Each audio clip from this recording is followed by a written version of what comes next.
Dear students, in our previous classes, we have learnt about micro and macroeconomics, economic and non economic activities.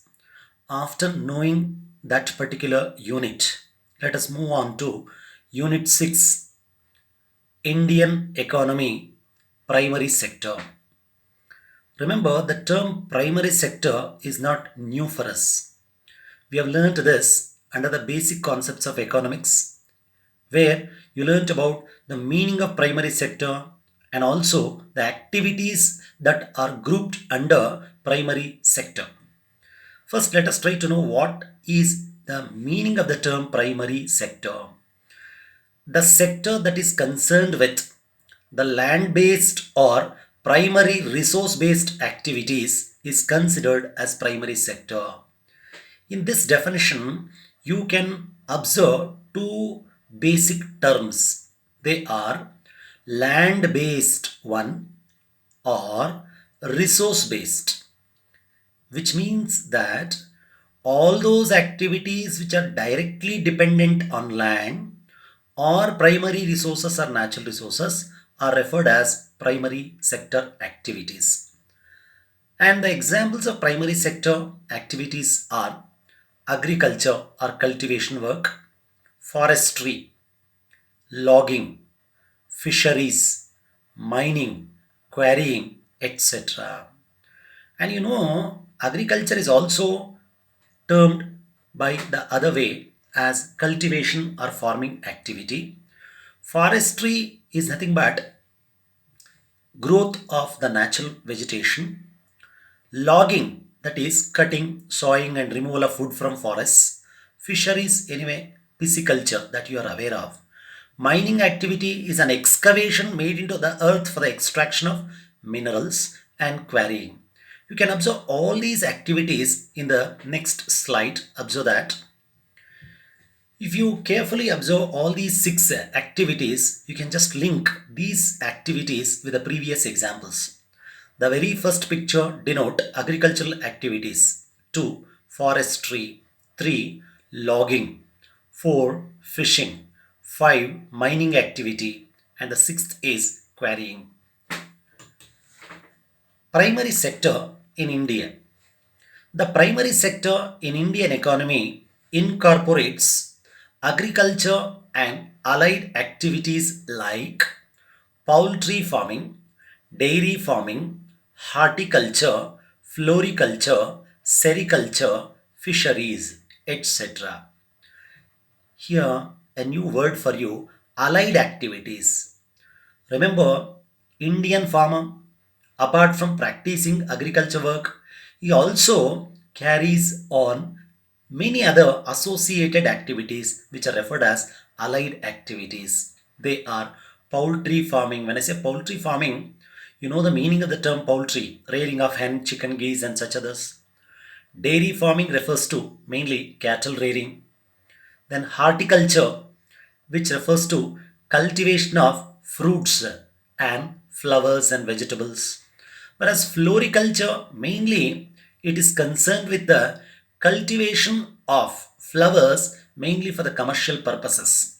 Sericulture, which means that rearing of silkworms on mulberry leaves, mainly to obtain silk from cocoons. Fisheries, anyway, we know the meaning of the term fishing or fisheries or pisciculture. Even these activities also you can observe in the next slide. Observe this. The very first one picture denote the poultry farming activity, 2. Dairy farming, 3. Horticultural activities, 4. Floriculture, 5. Sericulture and fishing activity. Agriculture and allied activities. Observe the next heading. We need to know about agricultural activities plus allied activities. Activities related to cultivation of crops, say plowing, which refers to cultivating of land, sowing of seeds, weeding, that is removing of unwanted plants, application of chemical fertilizers, and harvesting, etc. and other farm level activities are considered as agricultural activities. Just if you observe this complete definition, you come to know that agricultural activities involve all the farm level activities such as plowing, sowing, weeding, application of fertilizers, harvesting, etc. At the time of India's independence, about 77% of the total workforce earned their livelihood from agricultural activities. When you say 77, out of the total labor force or the workforce available, clear, approximately three-fourth of the total workforce were dependent on the agriculture for their livelihood. But at present, the percentage of workforce depending on these activities has reduced to 49%, which was earlier 77, but now it has come to 49%. The main reason behind this is the development of other sectors such as secondary and tertiary sectors. On the other hand, some non-farm activities, see, agricultural activities we call farm level activity. Non-farm activities, clear, like poultry, dairy farming, fisheries, floriculture, horticulture, sericulture, etc. are considered as allied activities. Already we have listed these terms, non-farm activities. Then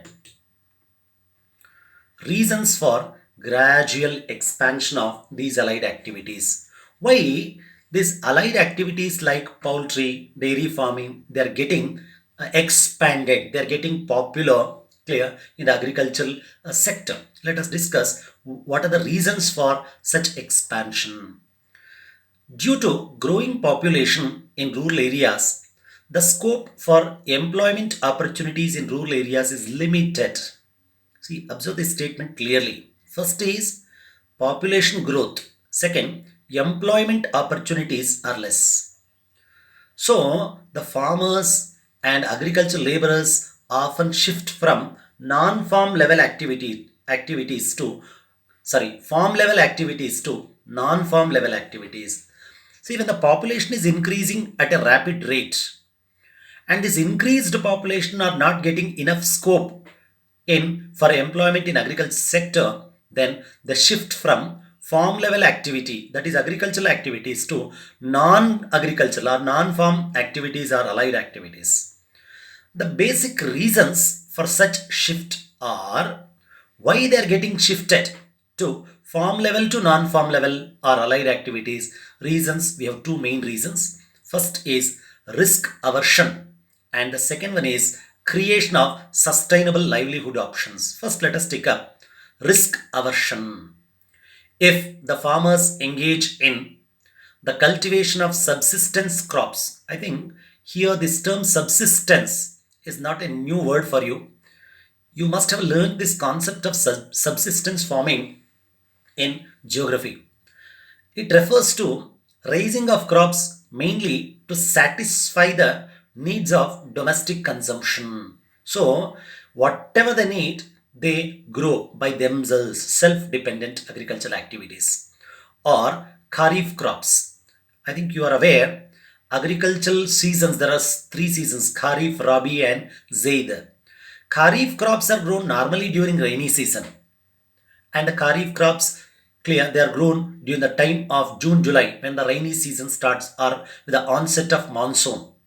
Then they are subjected to crop failure. See, most of the farmers in India, they do not have access to irrigation facilities.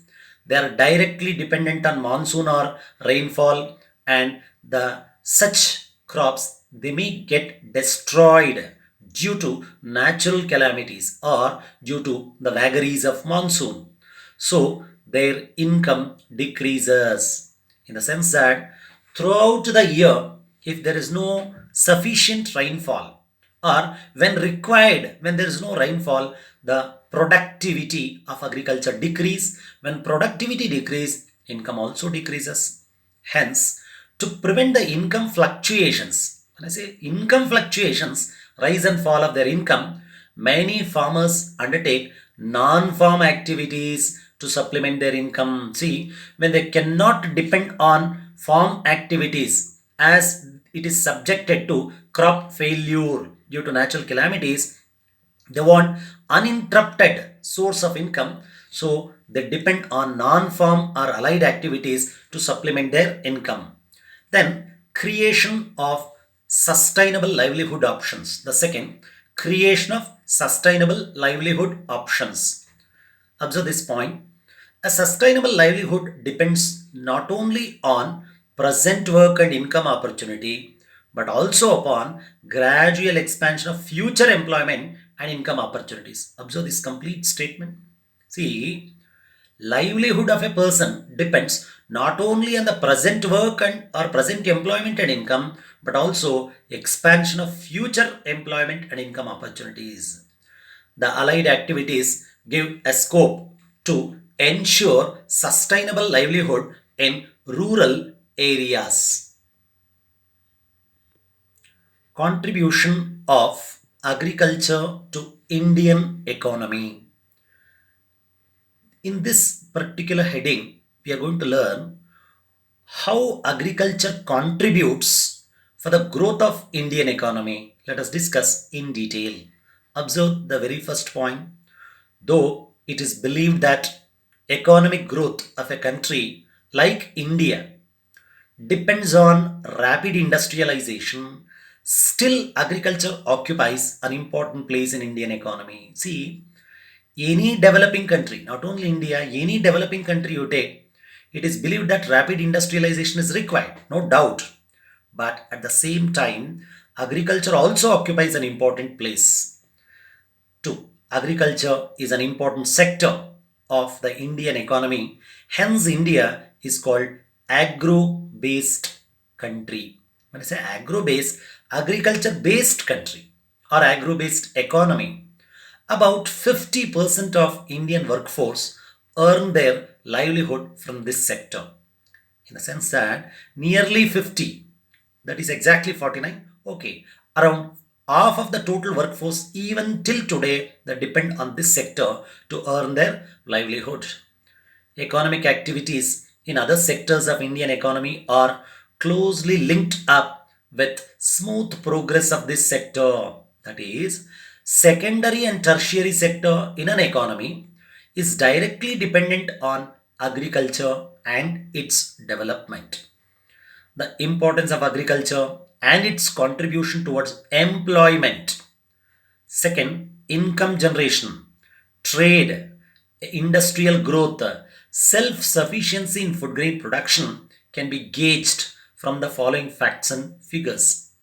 In the sense that what role agriculture plays, how it contributes to these fields of employment, income, trade, and the growth of the country, self sufficiency in food grain production can easily be gauged or analyzed with the help of following facts and figures. First, contribution towards NI, that is to national income. We know the meaning of the term national income. We have learned under the basic concepts. Can you just recollect the term national income, what we have learned? The total value of all the goods and services produced in a country during 1 year, we refer it as NI, that we know. How agriculture contributes towards this NI? Let us observe this with the help of the facts and figures. Observe. During 1950-51 to 1970-71, that is, during the two decades 50-51 to 70-71, the contribution of agriculture to GDP, that is, gross domestic product of India, ranged between 48% to 60%. That is, 50-51 it was 48%, but here it was 60% after 2 decades. However, in the year 2003 and 4, this contribution declined to 21%, and further it declined to 19%, 19.8% in 2015-16. Gradually, with the development of an economy, contribution of primary sector declines. See, it is expected that when a country economically develops, industrial tertiary sector progress, then primary sector's contribution to NI decline. Whereas secondary and tertiary sector's contribution towards NI increases gradually. This has also happened in India.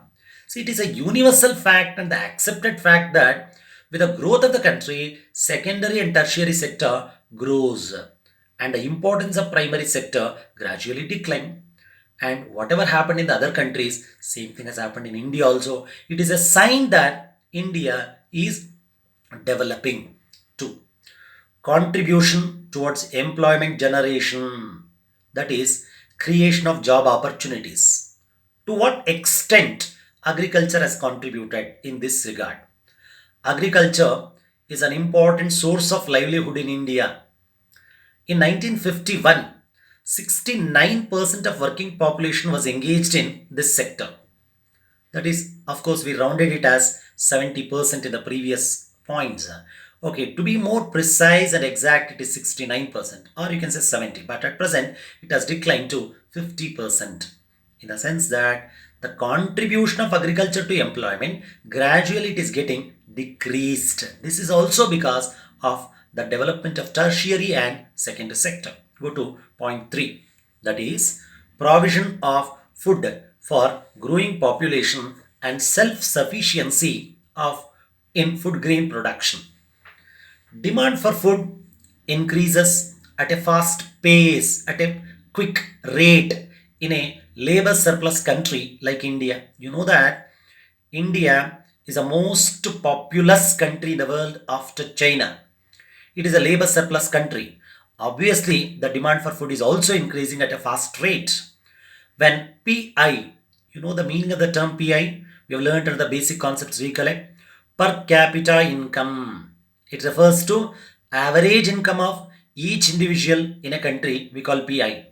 PI increases, people spend maximum portion of their increased income in purchasing food items. That is, that portion of increased income maximum they spend to purchase the food items. Thus, in less developed countries like India, the rate of growth of demand for food items would be more than the rate of growth of PI. See, observe this sentence. To what extent per capita income has increased, PI has increased, and to what extent the demand for food items increased. When you compare the rate of growth, these two, remember the demand for food items will be more than that of the growth of PI.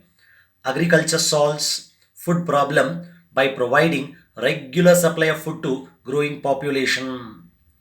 In recent years, India has become almost self-sufficient in food grain production.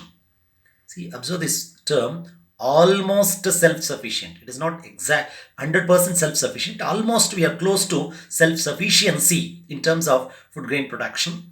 And the production of food crops in India has increased from 82 million tons to 252 million tons between 1960-61 to 2015 and 16. You observe the period 1960 till 2016, in a gap of around 40 plus 16, around 56 years gap or 4.5 decades, the food grain production has increased many a times, 82 million tons to 252 million tons.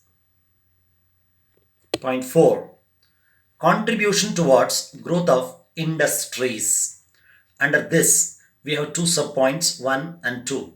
Let us take the first one, supply of raw materials to agro-based industries.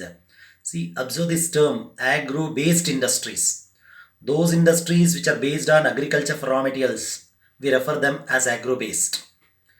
And agriculture provides important raw materials for the expansion of many agro-based industries. Thus, industries like tea, sugar, jute, cotton, textiles, etc. depend on agriculture for uninterrupted supply of raw materials like sugar cane for sugar industry, tea for tea processing industry, raw jute for jute industry, raw cotton for cotton textile industry. Here you can expect a question for 2 marks. What do you mean by Agro-based industries, give examples. Just one line. Those industries which are based on agriculture for raw materials, you call them as agro-based. Examples, you can just list out these: cotton, textile, jute, sugar, etc. Higher production of these cash crops. Cash crops is other word we use for commercial crops. In agriculture, would mean smooth expansion of agro-based industries. That means whenever production of these commercial crops increases, more supply of these, as a result, agro-based industries also flourish, develop. Come to point 2, creating a market for various industrial products. Remember, agriculture plays a crucial role in creating a broad market for industrial products. Agriculture uses many factors of production manufactured in industrial sector. Especially the modern agriculture require many what you call industrial products such as fertilizers, pesticides, pump sets for the irrigation purpose, tractors, tillers, harvesters, and so on. These are used in agriculture to increase the productivity. However, you know that these products are the outcome of industries, and these are produced in industrial sector. Agriculture provides market for these products, industrial products. Nowadays, rural people also use many consumer goods such as mobile phones, radios, torches, clothes, and so on. These are also produced in industrial product. Thus, agriculture or rural sector also provides what you call market for industrial products. Point 5, contribution towards internal and external trade. See, internal trade means domestic trade, that is within the country. External trade refers to foreign trade which takes place between the countries. So, to what extent agriculture contributes towards the both internal and external trade? Let us observe in this slide. Agriculture plays an important role in the expansion of both internal and external trade. Internal trade in food grains and other agricultural products help in expansion of service sector like markets, transport, agricultural credit, that is loan facilities, etc. Agricultural products like cashew nuts, raw cotton, tea, coffee, tobacco, etc. constituted about 50% of our total exports in 1951-61. So, around exactly 7 decades, let us say in 1950s, clear, the agricultural products in our total exports were almost represented 50%. For example, in 1960-61, about 44% of our export earnings of India were engaged by such agricultural and allied products. That's one example. Observe then. Thus, commercial crops, plantation crops, horticultural crops occupy an important place in Indian exports. Recently, flower cultivation, that is, floriculture, has been identified as an important focus area for the export promotion. See, we have listed here horticultural crops, that is, vegetables, fruits, cultivation, plantation crops, coffee, tea, and such others, commercial crops like rubber, cotton, jute, such crops, and on the top of that, even floriculture, growing of flowers. These new areas have been given much focus in Indian agriculture because they contribute maximum for the export promotion. Now, based on the content that we discussed today, I have listed few important questions. Please focus on these questions and practice, learn the answers for these questions carefully. And these questions, nearly there are 9 questions I've listed, clear? And all these questions, find the answers in the text, go through them, learn well. Observe the very first one, define primary sector. 2, state the activities which are included in primary sector. Just you have to give the examples. Define agriculture and allied activities. 4. Give examples of allied activities. 5. State the reasons for the gradual expansion of allied activities in Indian agriculture. 6. What is subsistence farming? Then 7. What are agro-based industries? Give examples. 8. Agriculture provides market for industrial products. Justify. Just in the previous slide, we have discussed how agriculture provides market for industrial products in 2 different headings. The last ninth question, give examples of cash crops, plantation crops, horticultural crops. So these questions you focus much and learn well, practice. And the remaining part of this chapter we are going to discuss in the next class. Thank you.